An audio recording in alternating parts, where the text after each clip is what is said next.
জামালপুরের মেলান্দহে কালবৈশাখী ঝড়ে বসতঘরের গাছ উপড়ে পড়ে মা ও দুই মেয়ের মৃত্যুর ঘটনায় এলাকায় শোকের ছায়া। মধ্যরাতে উপজেলার দাগী গ্রামে এ ঘটনা ঘটে। ঝড়ের তাণ্ডবে জেলার বিভিন্ন উপজেলায় ফসলেরও ক্ষতি হয়েছে।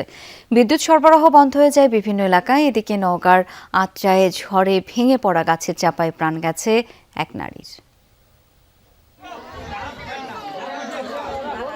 রাতে একই ঘরে ঘুমিয়েছিলেন বৃদ্ধা খুকি বেগম ও তার দুই মেয়ে ফাতেমা ও ফরিদা। কালবৈশাখী ঝড়ের তাণ্ডবে বসত ঘরের উপর গাছ উপড়ে পড়লে ঘটনাস্থলে প্রাণ যায় তিনজনের। স্বজনরা জানায়, স্বামীর মৃত্যুর পর ছোট মেয়ে ফাতেমাকে নিয়েই জরাজীর্ণ বাড়িটিতে থাকতেন খুকি বেগম। ফাতেমা মানসিক ভারসাম্যহীন ছিলেন। সম্প্রতি খুকি বেগমের বড় মেয়ে ফরিদা এনআইডি কার্ড সংশোধনের কাজে গ্রামের বাড়িতে আসেন। গতরাত 2টার দিকে হঠাৎই ঝড় শুরু হলে ঘরের উপর উপড়ে পড়ে গাছ। একই সাথে পরিবারের তিনজনকে হারিয়ে থামছেই না স্বজনদের আহাজারি।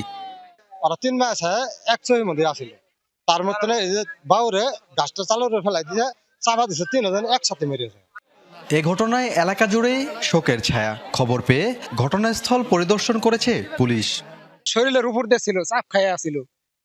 পরে আমরা সকালবেলা সবাই জানাজানি করি, দেখতে পাই এই জায়গায় যেভাবে পড়ে আছে। ফায়ার সার্ভিসে কল করা হয়, ফায়ার সার্ভিসে আসে, এখন পুলিশ আসছে, পুলিশরা দেখতেছে, আপনারা আসছেন, তারপরে এই ঘটনা। 3 মাসে একবার পরিবারই তো শেষ না, পরিবার তো নাই, তারপর বাচ্চা কাচ্চা হ্যানকা পরিবারই আছে না, তা তো আর কহাম না। মৃত অবস্থা উদ্ধার করে আমরা এখন আসছি এখানে এসে আপনার ওনাদের শ্রুতাল এবং বিভিন্ন আইনগত প্রক্রিয়া প্রস্তুত করতেছি এবং আইনগত ব্যবস্থা নেওয়ার জন্য আমরা প্রক্রিয়াধীন আমাদের সিনিয়রদের সাথে আলোচনা করতেছি। কালবৈশাখী ঝড়ে মেলান্দহ, ইসলামপুর, বকশীগঞ্জ ও দেয়ানগঞ্জে ফসলেরও ক্ষতি হয়েছে। বিদ্যুৎ বিচ্ছিন্ন হয়ে পড়ে বিভিন্ন এলাকা। সাগর ফরাজি, যমুনা নিউজ, জামালপুর।